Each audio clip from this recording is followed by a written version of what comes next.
evening. And welcome to the Miami-Dade Black Affairs Advisory Board, Miami-Dade Works Day 2. Please give yourselves a round of applause for being here tonight. And I also want to give a huge shout out to everyone here that is live with us through the internet on Facebook, Twitter, and YouTube for tuning in. This has been really, really great. So for those who are just tuning in for the first time, my name is Arby. I am the Secretary of the Miami-Dade Black Affairs Advisory Board. It is my privilege to be here on the behalf of our Chairman, Pierre Rutledge, and our Vice Chairwoman, Tisha McGee. I know our leadership would have been really excited to be here today, but they are out traveling and attending other events. So that leaves me here to represent the board. One of our board's prime missions is to educate and create programming for the African American community within Miami-Dade County. In my year tenured here, I have been able to do just that, and we have been able to do just that. Miami-Dade Works was the first program that I introduced to the board, and it passed unanimously. So over the course of these 3 days, we are going to give you, our viewers and our attendees here, the tools that you need not only to survive, but thrive successfully, whether it's in business, whether it's within your own personal finances, or just as a professional all around. So day one was a really, really terrific day. We had Richard McCall, the CEO of the Pink Collective, out here giving us the tools that small businesses need for business marketing. If you missed that presentation, don't worry, you didn't miss out too bad, because you can always go back on the platform that you're watching it on now, rather it's YouTube, Facebook, or Twitter, and view day one again. But today, we are focusing on financial literacy. One of the points that I made yesterday was it's one thing to bring economic development into our county, into our cities, but then it's another thing to teach people how to capitalize on that economic development. And a lot of that starts with your own personal finances. Did you know, as a statistic, 1 out of 5 Americans last year in the year 2021 did not get to save any form of money. 18% of the people that participated in that poll has admitted to having $0 in their savings account. And then the other 48% has admitted to only having less than $5,000 contributed over the course of 2 years. So right now, that's over 50% of Americans that if something was to happen right now at any given moment, they would not have funds to pay a hospital bill, maybe the tires on their new car. If they had to replace their phone, they wouldn't have the money to do it because they're living paycheck to paycheck.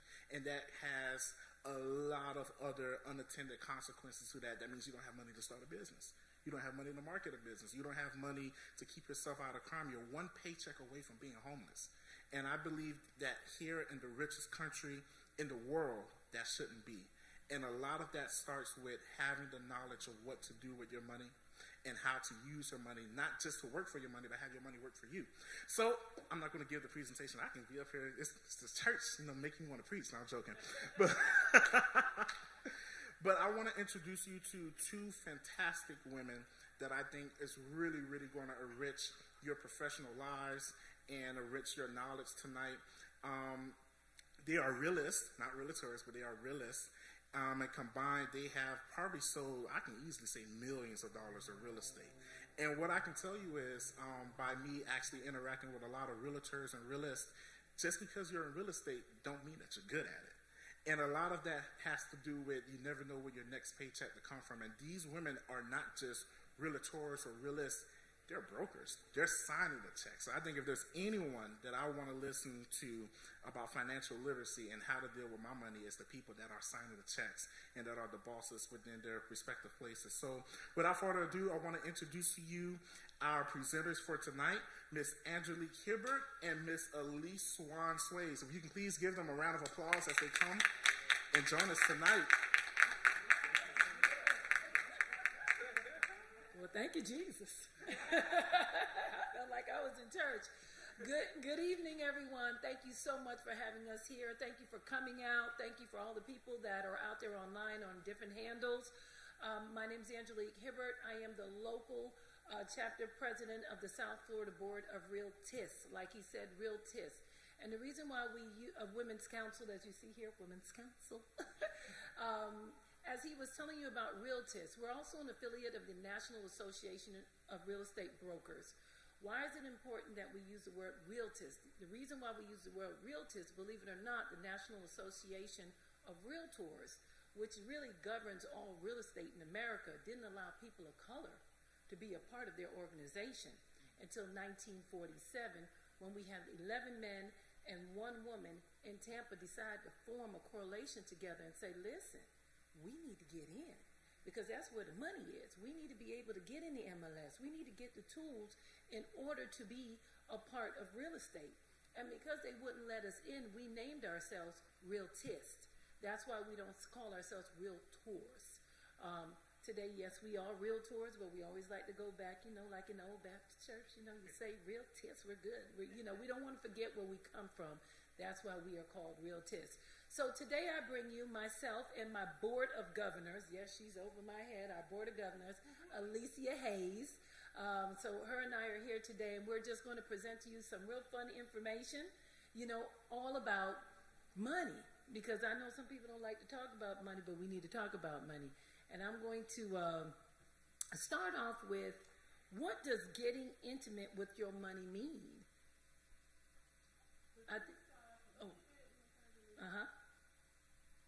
Hi, I am Alicia Hayes. As she says, I am the Board of Governors of the organization. And the first word she says is getting intimate with your money. And because we're here, we want to get intimate with, well, I shouldn't say that in church, get intimate with each other. But we want you guys to interact with the presentation. So we're going to probably ask some questions, have you to interact, and tell us where you are right now, and listen to the presentation of how to grow your finances. Everybody agree? Yes. Okay, let's go. All right. So I'm not sure who's handling it back, but we're ready to go to the first screen. Oh, wonderful. Okay, great. So look, it's just all over the place. I'm just loving this organization here. So we're talking about financial literacy and generational wealth, because that's what Women's Council is all about. Okay, so we can find the money in the money. Sometimes we have the money, we just don't realize that we have the money.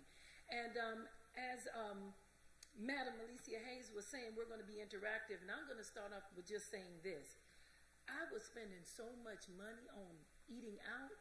When you go to your accountant and they start taking your money and they put it in categories, and I saw that number go across, and I really hate to tell you what the number was, but I was spending $30,000 on food a year, eating out, not including going to the grocery store. Now you might say, well, she had $30,000 to spend. Some people don't have $30,000 to spend. But here's the thing, everything is relative, okay, on every different level. And that really, really just shocked me. So you know what I started doing? I said, well, I like to eat at the fancy restaurants. So, I got me a nice dining table, nice marble dining table with some nice chairs. And I just started learning how to cook off YouTube and put my food in those fancy plates they put at the restaurant. That's what I did. And to tell you the truth, I ended up paying off every credit card that I had, because I decided to change the way I was spending the money I had. So that's what I mean about having money in your money. You don't even know you have the money, So let me move right along. Oh, so the second page, we'll move on to the next screen. What does getting intimate with your money mean? Does anybody know what that means? Anybody? Aubrey? Taking money out on a date? Okay, well, no. Okay, let's see. It's understanding your relationship with money, how you acquire it, spend it, and manage it. It is a real relationship. So it is like taking your money out on a date. So you are correct. It's the same thing as going out on a date. No different, and that's what we're applying it to today, to get intimate with your money. Because I'm sure if you're going on a date with anybody, you sure want to know a little bit about them before you start dating them. Am I correct?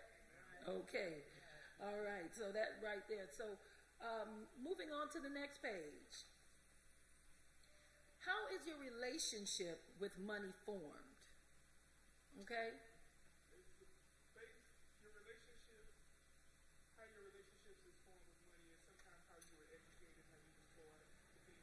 Oh, speak up, because you talking good. Speak up. Basically, your relationship with money, it goes back from how your parents or your mentors taught you, based upon, things that you like, things that you're willing to sacrifice your money for, things, how much do you love money? Some people love their money so much that they don't want to give it to anybody. Exactly. Anybody else willing to share, like when they were growing up, how they saw their parents spend money? That's how that's why I feel with money.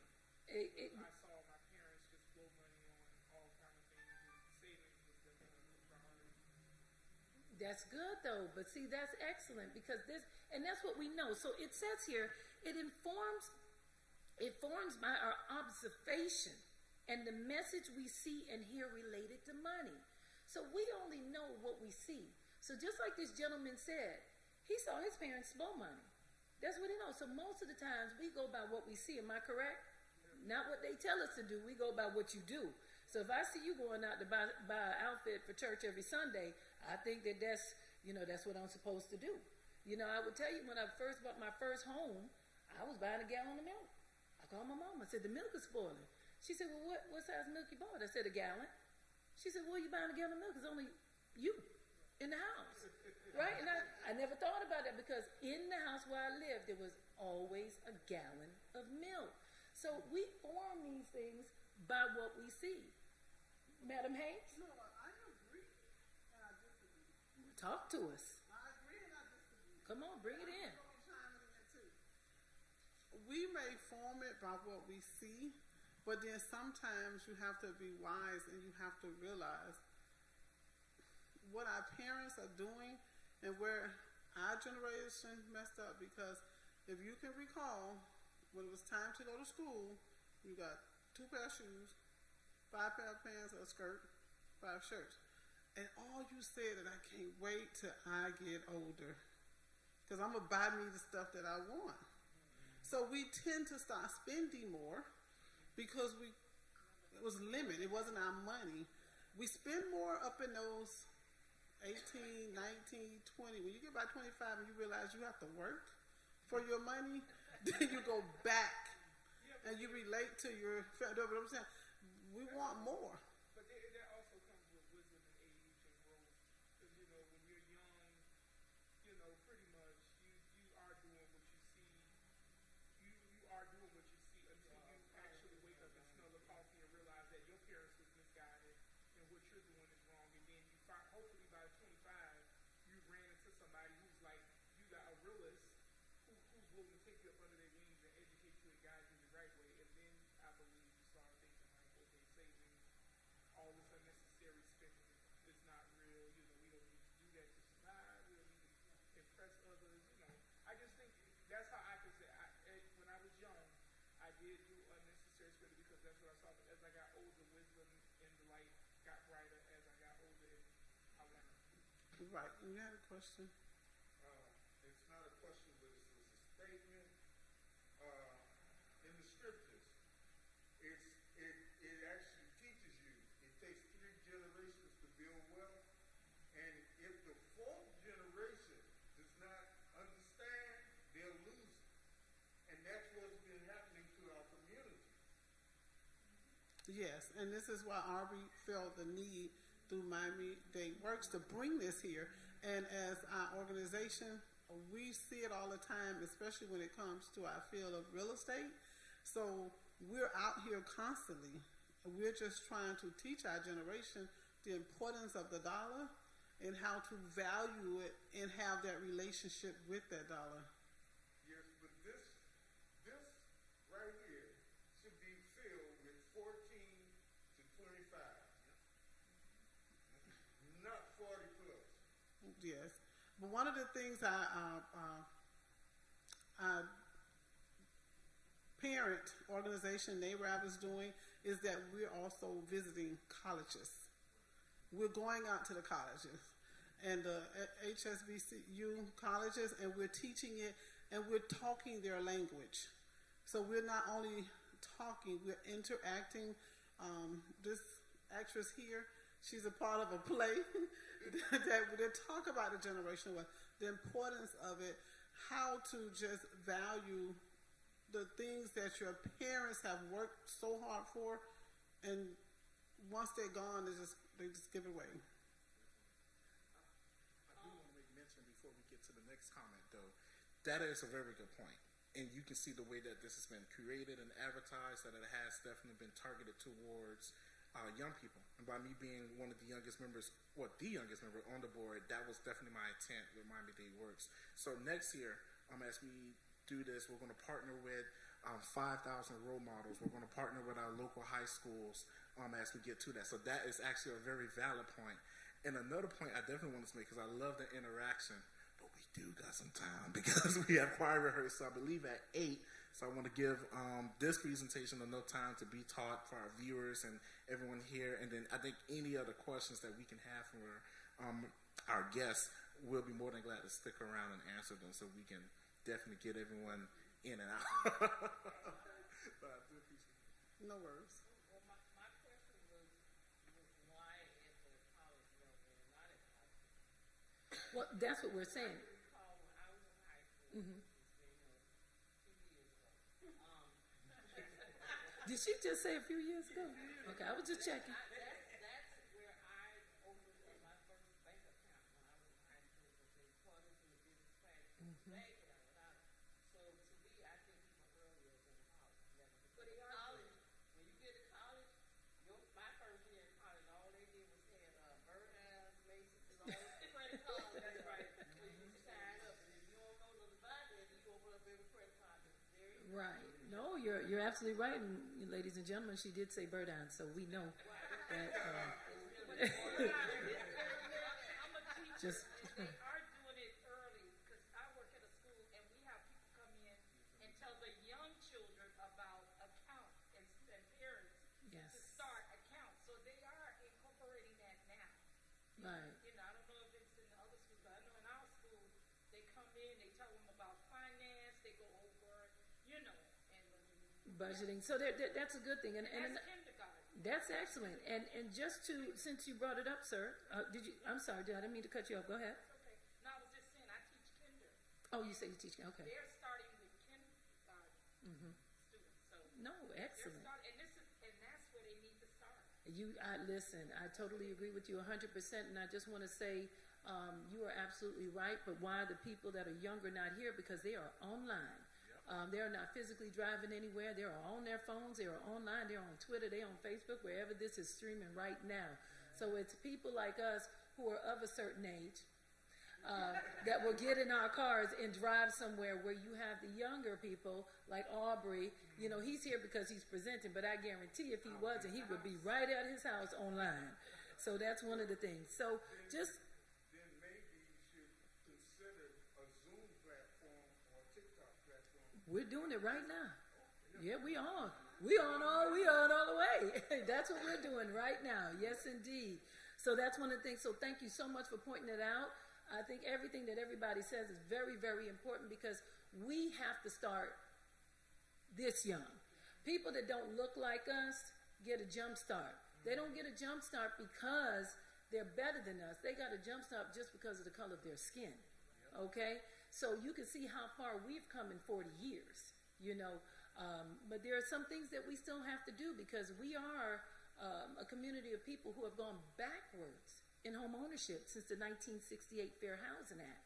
Can you believe people in the 50s that look like us own more houses then than we do right now in 2022? That's real. That is a real statistic. So why is that before the Housing Act, we own more property than we did after? I believe you have to encourage the youth about homeownership. See, True. back in those days, I think parents made your daughters and sons and men and women, they made them get out, and they had no choice but to learn how to go out there and survive. And one of the ways of being able to survive is, you know, being able to pay your rent and Exactly. you got the process to learn how to buy a house. Nowadays, you don't really see that. Parents are allowing their children to stay with them forever. Right, They're this is allowing true. their kids to stay in the house and raise their families in their house, and they're just And not expanding on the home ownership. Exactly. Exactly. Well, I'm going to move on just because of time. I want to make sure we get through the presentation. I want to follow our host here accordingly. So, as we said, it's formed by the observation and the message we see and hear related to money. Those experiences and emotions shape our values and relationship with money. So we do understand it happens at a younger age, and I think the answer to the question is that we need to start at a younger age, as we all agree upon. I hope you do too, the people online. So there was a study by Purdue University that says children as early as 3 to 7 years can understand the basic concept of money and the values that are put out from 3 years old. So I think we're all heading in the right direction in that. And I also do think, to your comment too, sir, some of us didn't get the opportunity. So we still need to teach people who are 40, 50, and 60 who, listen, you still have enough time to live a good life, right? So it's never too late. So we're going to catch it from the 3-year-olds, and we're going to catch it at the 60-year-olds. We're going to catch it somewhere. And I think that's important.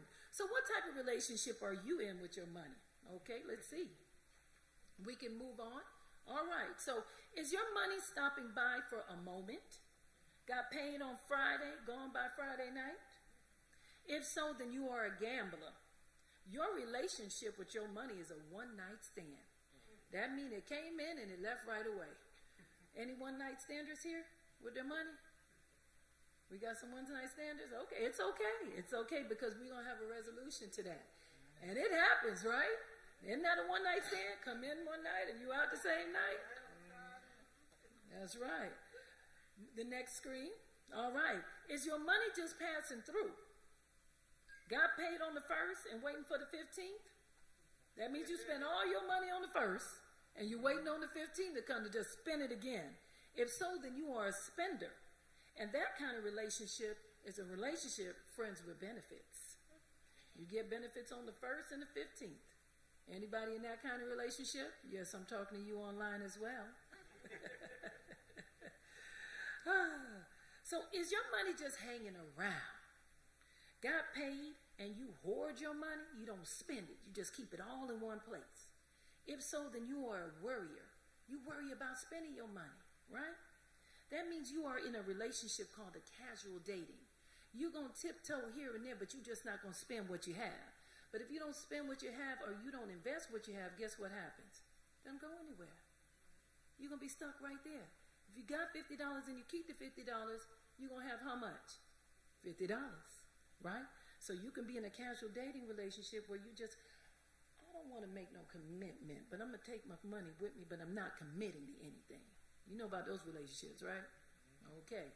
So does anybody fall in place? Yes, I'm talking to you, to the people online as well. So there are actionable steps to start your transformation towards financial literacy and generational wealth, which is very, very important. We can move to the next screen. So there are 3 steps to start your healthy relationship with money. The first step is creating a spending list. Remember in the beginning I told you I went to the accountant and we got all the lists together?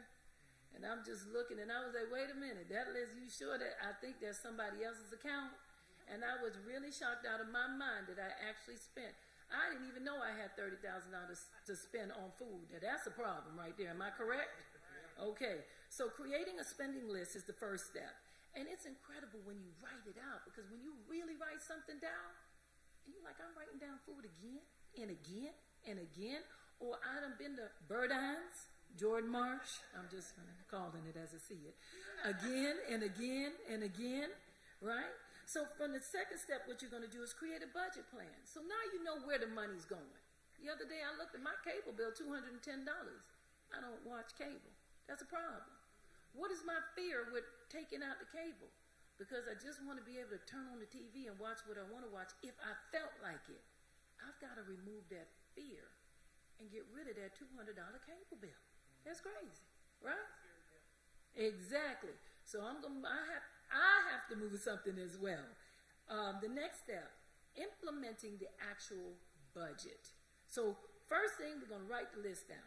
Second thing, we're going to create a budget of things that you need.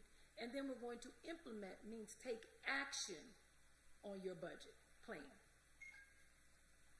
Taking action with your budgeting. You want to create a spending list. Write down everything you spend your money on, categorize the item, and then total the column. So, Madam Hayes, talk to us a little bit about creating a spending list.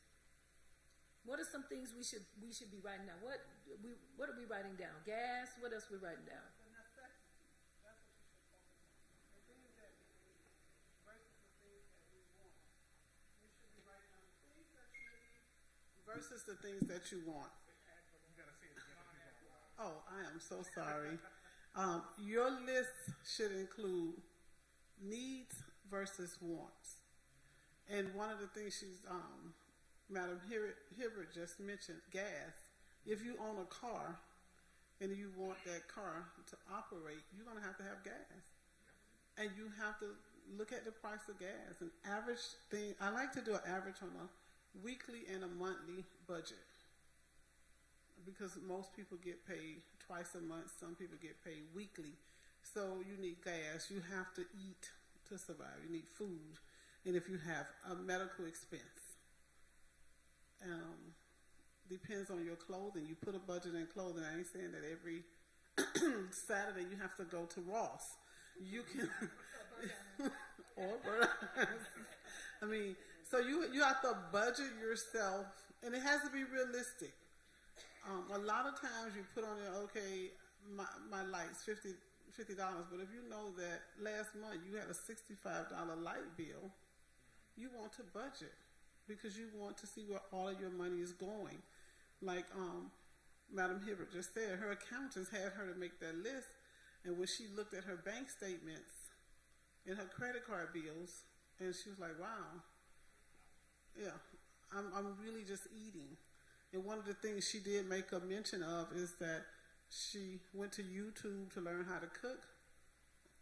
That's not true. She called me. She calls me. We start shopping together, and I think we both got to that point where we said we were eating out too much.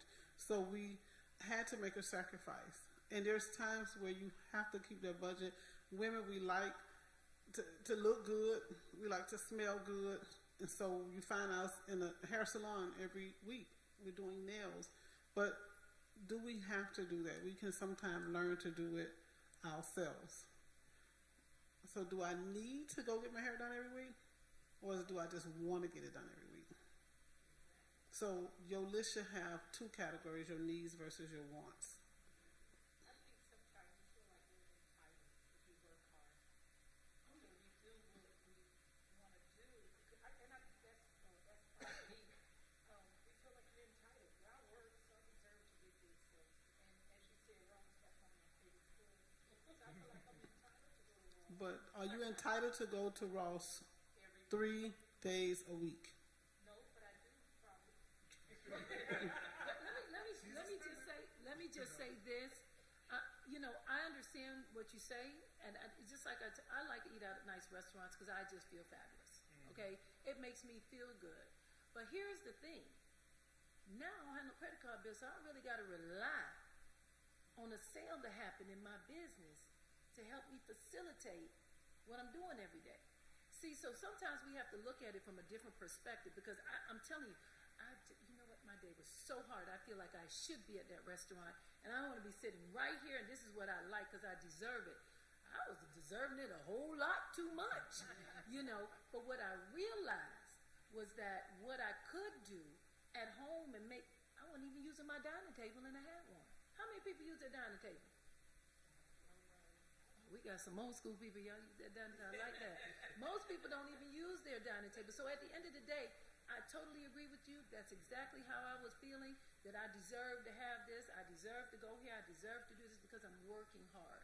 And I get that. But then what happens when the job is not there and doesn't facilitate? What else do you have is the question.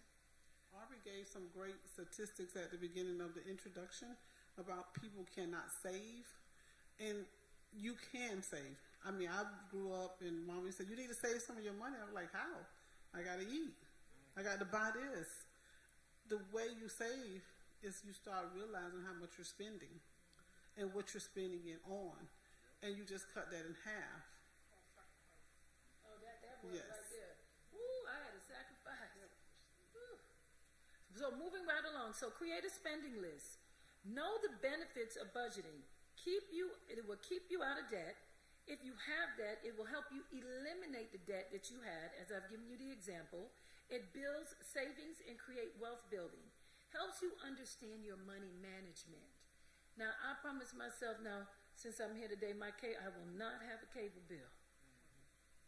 As of October 1st, let's just say that. I'm going to keep it real till I figure out how does the TV work without the cable, okay? So that's one thing that I could do. Also, the spending rule. How to take action with starting a budget. Does anybody know the 50, 30, 20% rule? Anybody? You online? Do you know? All right, well, let's talk about that really quickly.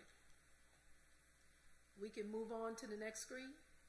Okay, so the 50, 30% budgeting rule. Your needs are 50%. Mortgage, rent, car payment, grocery, insurance, healthcare, utilities, water, gas, minimum debt payments, just like Madam Hayes was talking about earlier. That list. Those are the things, essentials that you need, okay? Now, you get 30% of wants. Take out to dinner, concerts, sporting tickets, traveling, trips, entertainment, hobbies. We gotta live, right? So you get 30% for your wants. Then you get 20% for savings. So your emergency fund for a rainy day, and over here we have hurricanes, so we might be on Hurricane 5 more than a rainy day. Retirement fund, investments, and additional debt payments. So at the end of the day, that 20% is very, very important. How many of us are saving 20% of what we make? Excuse me, what did you say? You just got to 15.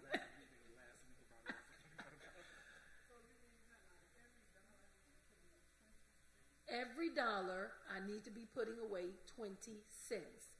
Every dollar I need to be putting away 20 cents. See, here's the thing. Yes, sir. One of the challenges for that is the unrealistic expectation. If you're getting $100,000 salary, you forget that there's 30% of that $100,000 taken out for taxes, and when you spend $50,000, the rest don't add up. Now, I can agree with you on that, son, and that's going to be for another class at another time, but I'm going to tell you now, most of us who are employed, where we're working someplace, when you go for your employment, you go to the HR department, and they tell you fill out these papers here, and you fill them out, and then you just check the box to say take all the taxes out. You don't have to check that box. You can keep most of that money in your pocket. See, what we are trained to think is that we got to give the government all the money right now because we don't want to owe them nothing. Well, guess what? I want to keep all my money in my pocket, and I don't mind owing you $1,000 instead of giving you 5 or 10 up front to go do what you need to do with it and make money off your money. See, and those are the little things that are very, very important that we have to start reading things. We can't just go to the job and the lady or the man tells you, check here. Check here means you're going to give all your money to taxes right now, and then you get excited about the refund check you get. That's your money. What you getting excited about your check for? They done used your money to make money to give you back a balance of your own money. Does that make any sense? And it's not equivalent. So I don't want to check the box. Yes, I'm going to owe you some money and it's going to be okay. You find yourself a good accountant. I don't care how much money you're making. You don't care if you're making $30,000 a year or $25,000. Find yourself a good accountant because you can write off certain things, right? So now you don't have to pay. And what does that also help you? It helps show that you're making more money to save for a down payment for home ownership. Because when the lender looks, the lender will see how much money that you're making. So if you're not giving it all away because you're just so afraid, because we've all learned in the past, check the box, just give them all the money. I don't want to owe them no money. I don't want to owe them people no money. Well, no. That's okay. I can owe them $1,000. I'll find that $1,000, but I'm going to give you 5 ahead? Why? That's because we don't know. So that's the importance of what we want to teach today. But that's a whole nother class. Thank you so much, sir, for bringing that up. So 50% is your essential needs, 30% is your wants, and 20% is for your savings. I have any questions regarding that? Oh, wonderful, wonderful.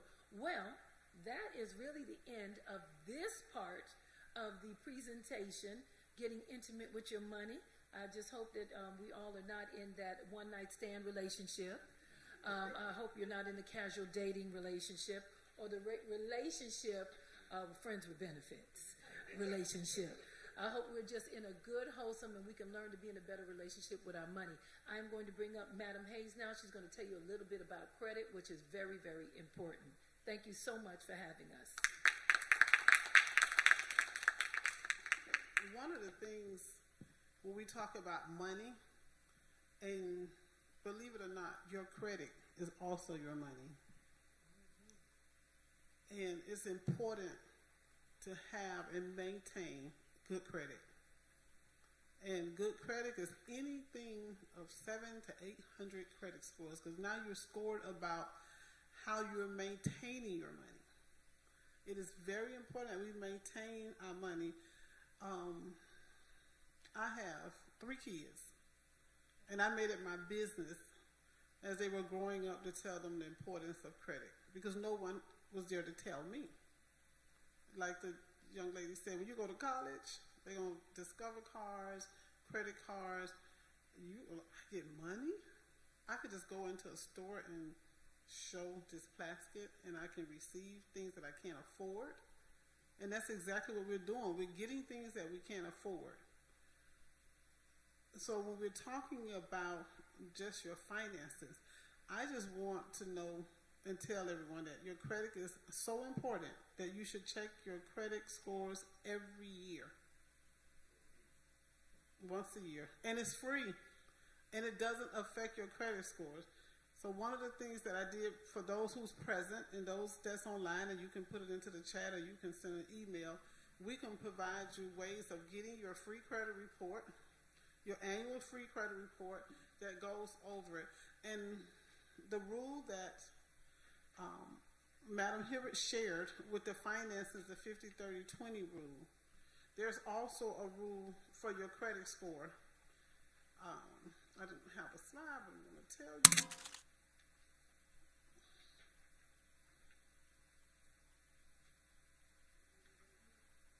No, those are the credit bureaus that if you can, get your credit credit reports, look at your scores, make sure that everything that's on your credit belongs to you.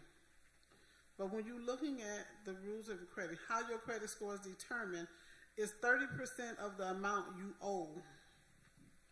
They score you based 30% of the things you owe. If you have a credit card, you have a mortgage, you have a car loan, it should not exceed 30% of your credit is the amount you owe.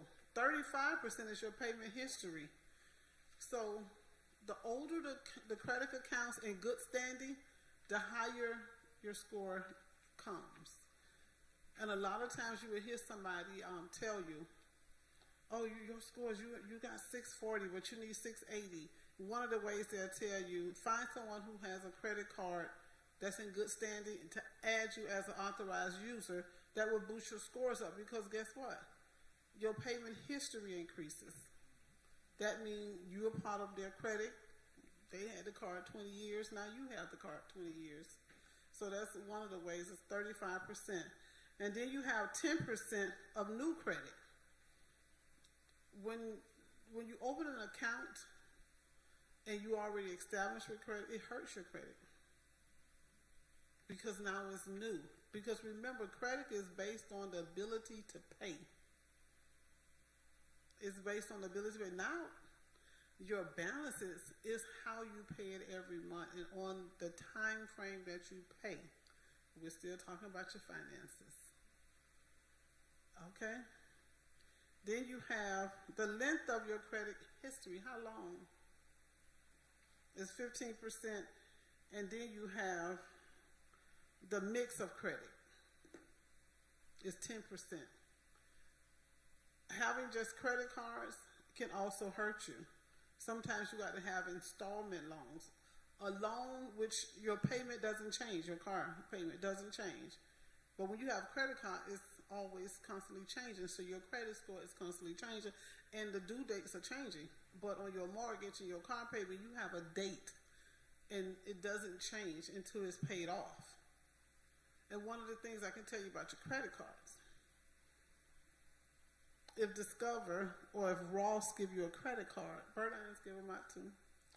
When they give you a credit card and they tell you, you based on your income, see, they don't look at that 50, 30, 20. They don't know that you only have 30% for those cars. They give you $1,000. You have to be mindful. If you can't afford it out of that 30%, don't use the card. And now we're talking about 30, and I'll never use more than 30% of your approved amount. So if they're approving you of $1,000, never exceed 300 at one given time. Because once you go over, it's going to affect your credit scores. I always used to use this scenario. You have two people, because we're in the real estate business, and we know mortgages and finances. When you have two borrowers that have the same job, they make the same amount of money, they have everything is the same. Have a credit card for $1,000.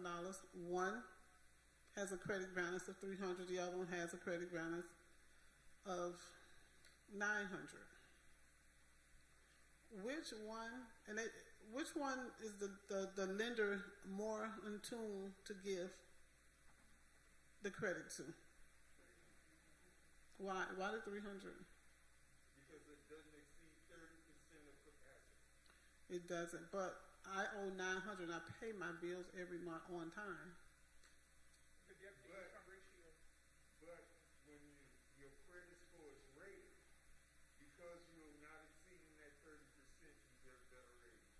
Exactly. You want to manage your credit just as well as your money, because your credit becomes your money. And if you've ever been a part of any type of investment club, you have some people that has the money but don't have the credit. Then you have some people that have the credit but don't have the money. So they match up good. You can use my credit, but we're going to use your money. So credit and the finances goes hand in hand. And I know that we have a time limit. Not sure if we're there. Oh, okay. So I don't want to go over, because I can go deep in this credit, as when they're rating the credit. So you also have to know, don't have people running your credit. That affects your credit score. The inquiries. So each time a person run your credit and they're doing it what they call a hard pull. So you want to ask the questions. Do you do a soft pull or you do a hard pull? The hard pulls affect your scores maybe 10, 15 points each time they pull it. You had a question? So what if I move 6 times and it's got 6 different addresses on my credit? That can affect your credit because you're not stable. You're not into a position where they don't know, because if you're moving like that, as soon as something happens, what's the first thing we do? Stop paying what? That's our wants. Credit cards is a want because we don't need a credit card. That's a part of that 30%. Those are the, hobbies and things. So you don't want to do that. Something came to my mind. I couldn't think right now. You had another question? Something? I was just saying your addresses, because I realized on my credit, I don't live in this place. Why are you on? Why only? That's nothing to do why only. Wrong places. So I realized that affected my credit, and I didn't change it. Because I knew I didn't live there, but I didn't understand that, That, and also like where you work. I might have worked for Texas Avenue before Lauderdale, but I went to Texas Avenue, let's say in Bar Harbor, so they're making a scene because I've been all over the place, but I'm still working for the same company. So those are things that I realized I had to change too, that affected my credit. Right. And so, you have to really, once again, monitor your credit every year to make sure someone else is not using your credit. And the things that if you have a junior and you're a senior, sometimes they combine them in the name, so you want to make sure that's not happening. Any questions and answers? Just a statement about payment. If you have a change of job or something like that, it's better to have one long list of not making a payment than to have erratic payment, because you can explain away, oh, I lost my job and I negotiated, and rather than you are an irregular payer. Yes, I'm glad you brought that's a great point.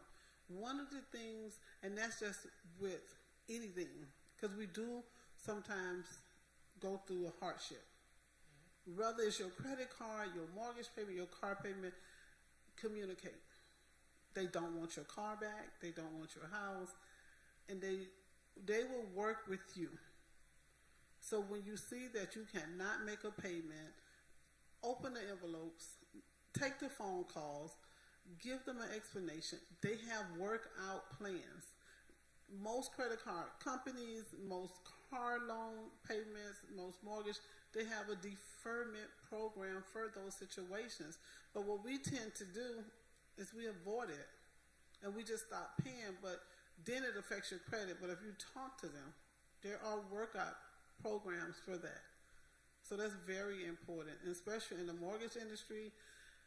Open the letter, talk to them, tell them your situation.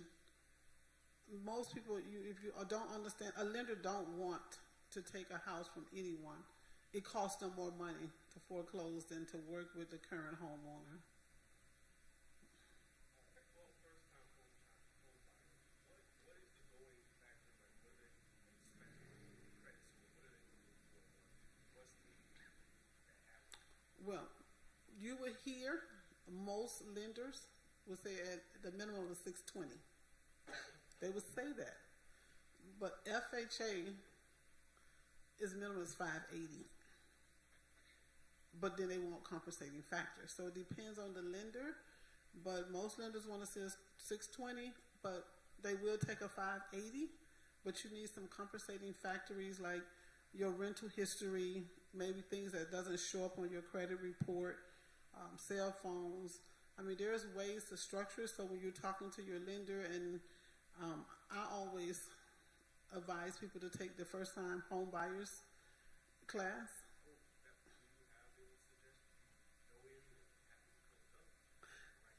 Yes, we have one down south, we have one up north, and we have one in Broward. A part of our organization, we can get that information to you. Once you take that course, and the benefit of taking that course, you're going to be hearing directly from the professionals. You're going to hear from a real inspector. They're going to tell you what to look for, what their job to do. You're going to have a realtor going through the process of looking for a house. You're going to have a lender telling you how to qualify for their house. You're going to have an attorney. You're going to have a closing agent. You're going to have first-hand communication with the individuals. But once you finish, you have the opportunity to meet with a financial counselor, which is going to go over your credit. A soft pull that's not going to affect you, and they're either going to send you to a lender or they're going to provide you a goal to get you into their house. And let me tell you, I done had people that we sat down with in 2010, and we gave them a goal. They came back in 2012 and say, Mr. Leash, I did everything you said, I'm ready. And they were ready. They were ready. So, and you got to, and I usually hold my clients accountable, because I'm going to call you in 30 days, and I'm going to call you in 90 days, and I'm going to call you in 120, because sometimes you got to know people checking up on you and that you're doing what is required, because I think everybody should be a homeowner. Yes. Yes, ma'am. Yes. From a real estate perspective, do you see the housing market going anywhere? It's going somewhere every day. No, It's going. I see a lot of people stressing homeownership, but where is it? How are they making it able for us to go out there and buy homes when you have one area in West Palm Beach, they want you to make $500,000 just for you to be pre-qualified for a home? Maybe it's that area. Maybe if you're not making that, that's not where your house is. Even where I live, my parents I bought a pack of Lounglaters for 2 cents. And today, I got that little old pack. They be want 50 cents. But if you get, what I'm trying to say is, so if they, I see a lot of the times that people want to purchase homes, they want to do the first time home buyer program, they want to proceed with the process, but then it's not affordable. You back to your finances, back to your credit. It's affordable because they're going to base it on your finances. It's affordable to you. Whatever you can afford is what they're going to lend you. And you probably saying, and most people says that the prices of houses have gone up. That's what you're looking at. Are they going to ever come down? Yeah, but the income, like just like what you were saying, your credit, your debt to income ratio, before a bank lend you money, you at least have to be making enough money to afford the mortgage. And houses aren't just going for 125 and 220 and 250 anymore. No. A house is going for 350. I mean, a box in Opa-locka just sold for $500,000. That's how. Yes. So that's kind of like discouraging people, and then jobs aren't paying us enough money to even barely take care of a single person. So that's Yes. maybe someone could say that for a question for you and others. What would you say to a first-time home buyer, to a person who wants to be a first-time home buyer, to avoid all of that? Is first of all, you can kind of calculate in your mind before you even sit down with a lender. The basic ratios are 31% of your income, and they can go to 43. But they have made it. Most cities have grants. They have made affordable housing. So you can't afford that $500,000 house, and you probably only qualify for $350,000, but you can get $70,000 to $80,000 right here in the city of Miami to match that. Yes. I had a question about the hard pull and the soft pull. Why does this affect your credit? The reason why it affects your credit because now you're searching for credit. If you come to Angelique and she pulls your credit and you getting a loan, and then you come to me next week and I pull your credit, and then you go to this gentleman, I don't know if you got a loan from her. So him giving you the loan and you got a loan from, and back in the day, and I'm a victim to it because I had 2 cars because I went to one car lot and I bought a car. Then I went to the credit union and they gave me a loan, so I bought a car. I can't afford both cars, but I gave it. I have a statement also. I've heard some young people state that why should they go out and buy a house and the house, like being like their parents. Their parents have homes. Why should I go out and buy a home? And at the end of paying for this home still doesn't belong to me, they feel, because of course you gotta pay taxes. So they're looking at it that way. This home never belongs to me because if I don't pay these taxes, they gonna come and snatch my house. Well, What do you say to these No. young people that think like this? No, if you don't purchase a home, you're going to help somebody else purchase a home. And that home is not just saying that you don't own it. That's an investment. That's really your investment. A lot of times you start off buying a home at the age of 21, 22.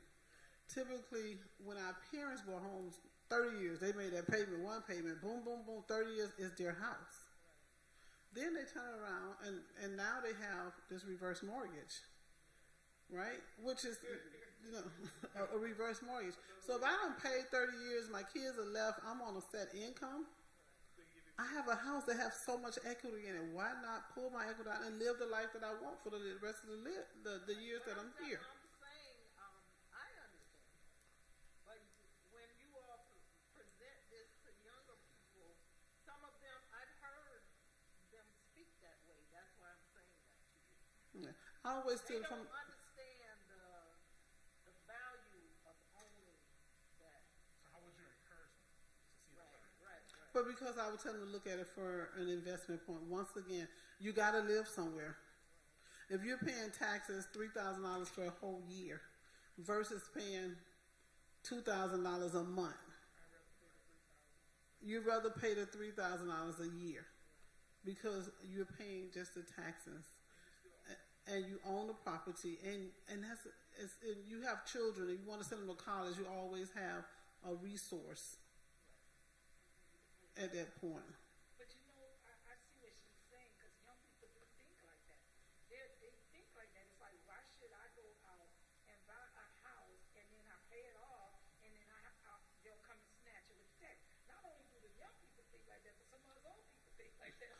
But why would you pay $2,000 for rent and don't pay it? They're I'm gonna not put you saying out. I think like that because I'm thinking in a different, my math, the way I think is totally different than that. Right. I think of the fact that I'd rather pay for a mortgage than an apartment that I would never own, and I'm helping somebody else with their property. Yes. So I'm going to think totally different. I don't care if I had never owned my house. At least I have it, and I can do whatever I want to do while I'm here. So that's Yes. how I look at my house. But everybody don't think like that. They can't see, because I got a goddaughter that I've been trying to get her to buy a house for the long. I said, listen, buy a house. Why are you paying for an apartment all this time? Buy you something that you can own. You can write off the taxes. You can get And I money know out. your goddaughter, and she qualifies, and she But needs to they do will it. not Pastor do it. had a question. Yes, my question was, I heard you all got to a place and a point about equity in your home. There was a presentation that I had a chance to hear you all briefly touch on it, and we may not have time tonight, but pulling your equity and utilizing that to start a business, own a franchise, you probably don't have time to go into it. If you could kind of touch on that, and then if not, then I'm going to set up an appointment so that you can inform and give me the how to on that piece. Yes. I do want to answer your question directly. Come in the mic. What can we do to change that? What we can immediately do is change how we speak. I'm sorry, the online people. I need to be talking to y'all. One of the things that we can really do to answer her question basically is, what can we do to have younger people understand that home ownership is very important? It's the language that we speak. You see, we talk about home ownership on ownership. When we are speaking to people in a different category, let's use the word investment. Because you see, they're going with Bitcoin. I have a nephew who's 28 years old. I think if he used 10 words, 9 words out of that is investment. So we need to start looking at the property as an investment, not this house that we just live in. And I think when you say that, now you're looking at it differently. And I think that's what's really important, because like the pastor had the question regarding, show me how to build the equity in the house, right? Like you said, your parents bought a house for $70,000, right? And they could sell it for $420,000, right?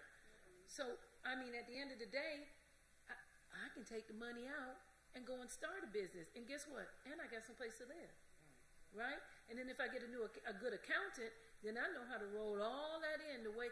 We don't even understand the tax laws, right? So can you imagine if we had a really good accountant that can really help us understand that we can utilize part of our house as a business, write off a few things from working from home? Because if you're living in the home and let's say now you own a store down the street, right? Who said you stopped working when you got a home, right? So these are a lot of things that people that don't look like us understand, and we don't understand it. So this is why it's important for us to start understanding financial literacy. But at the end of the day, to answer your question, is to use different verbiage. We have to get with the program. Like, you know, back in the day, they sent memos. Ain't nobody sending no memo. Then it was an email. Ain't nobody doing no emails. What we doing now? Send a text. So you see how it works? We just have to go with the flow of traffic. Nothing really changes when you really think about it. Nothing really changes. I think the pastor's still preaching out the same Bible that was right, the one Bible, right? Things really don't change, and that can apply to right now today. So what I'm saying to you is that we just have to change the verbiage. So not necessarily call it home ownership, even though that's what it is. It's also an investment. Also, parents, I think parents need to encourage their children to do the same. You know, it starts from home too, because a lot of parents ain't really educating their kids about life. But once again, as we started off the presentation, some parents just don't know. So, yeah, it's there. Because I have a house, but she would not listen to me, and we're trying to buy a house now. I'm trying to tell her, this is certain things you do for when you're going to buy that house. There's certain things you do. These young people just won't listen. Okay. Try to get them to understand. Well, I want to be a house. We have room for one more question. Yes. One more question. What she just said is the terms we're using is changed because in my day, investment was something that white folks did. We didn't do it. So we had to use the word savings. And I went to a seminar and the guy was talking about millions of dollars when he used the word savings. Yes. So Yes. The terminology makes a we have to difference. speak the language. And to go back on, piggyback on the point that you made earlier, most people don't know that there are so many programs that even if you were on Section 8 and paid your monthly rent, no matter what it was, on time, it qualifies you to own a house. Yes, sir. And Section 8 will pay part of your rent for you to buy the house. Yes, exactly. You're absolutely correct. I work with that program as well. I just So you all have information tonight to direct anybody to the first time home program? we don't have it presently with us, but we can get that information to you all are members of the church, correct? I know you guys are. But we can get the information, or right after we can give our cards out. You can contact us because you can take the first time home buyers course. That's what I direct all my first time home buyers to do because it's so informative. And everyone that has taken the course, glad they did it because then they have an open mind and they know where to start and where they're at, and then they move forward to those goals. It's a lot of information, but it's great information, and you have to start somewhere. And tonight, you guys started somewhere. You came here, you got some valuable information. We shared information with you. Take that information and keep it going. Just don't hold on to it. Speak to your children. And tomorrow night, you have another guest that's going to tell you. We have to start speaking to our children, our nieces, and our nephews. We have to tell them about the investment. We have to tell them the financial literacy portion of life and the importance of credit. Home ownership is where it is right now. Okay, we're going to end our presentation. I think that's the cue for my time. Thank you so much for allowing us, the South Florida Board of Women's Council, to come up and present this information. I really enjoyed it. Hopefully we get invited back. And yeah, it's much needed. Madam President, do you want to say anything? Thank you. Can we give it up one more time for our presenters? Woo! I'm not gonna lie, y'all asked some tough questions because even I was over there. I was like, man, I don't think I can answer that. So, and for our viewers online, just like I said yesterday, right? I don't think like we really comprehend like what just happened tonight. We just had 2 real estate brokers, real estate professionals, and just really, really awesome professional women sit here with us for about an hour and just gave us the keys to financial literacy. Can we give them a round of applause one more time and drop a bunch of hearts in the comments for them? Man, day 1 and 2 is lit, and we are about to close out day 2 and head over to day 3. So day 3, we're going to continue on this narrative, right? So day 1, just to recap everything here, I feel like I'm preaching again. Day 1, just to recap on everything, we talked about getting your small business, or not your emerging business, as Mr. Richard would say, off the ground, expanding it, making sure that it's a recognizable brand within the community, right?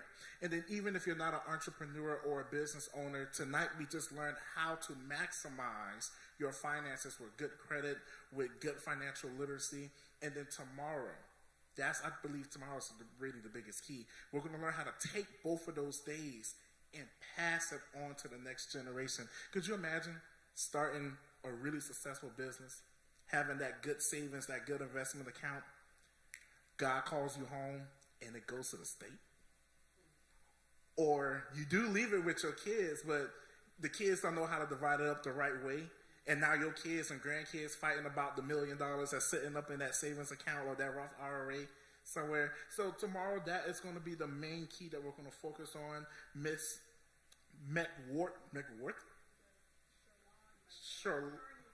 Attorney Shalon McWhorter. She is going to be here tomorrow, a real attorney at that too. Y'all had a CEO, a couple of realist brokers, and now y'all got an attorney coming out to. Who vet these people? No, I'm joking. They're going to be out here. She's going to be out here tomorrow. We're going to talk about building generational wealth and passing on all of this knowledge that we learned over these years and these past 2 days over to the next generation. So thank you so much for taking the time out to be with us here in person, here online. I want you to go ahead and take that same link, share it to a friend who you think will be a great benefit to this. English is the hard word. My English is broken today. Would benefit greatly from this program, and to share with everyone so that way we can spread this knowledge. Thank you so much, and we look forward to seeing you tomorrow. Same time, same place for Miami Dade Works Day 3. Thank you so much.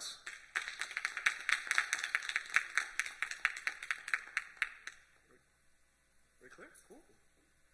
Awesome. Thank you.